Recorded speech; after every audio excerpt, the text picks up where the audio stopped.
not me to step outside of my box, to live, to laugh, to just enjoy being me. You know how you meet somebody, but you don't know why you meet them, and you just instantly click. And they always say that black females have this issue with each other. But from the first time I saw her, I was admiring her. Her strength, her greatness, just who she was. And every time I kept running into her, I would tell her, you were so beautiful, you were so pretty. And we would take pictures, and we just ended up being sister girlfriends. I love her from the bottom of my heart. I call her Miss World Class Adventurer because she does everything to get you to enjoy your life.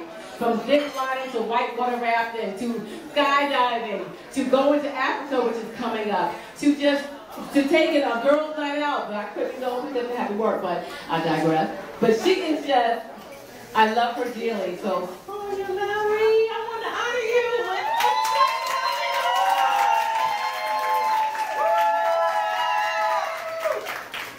Okay, you know what?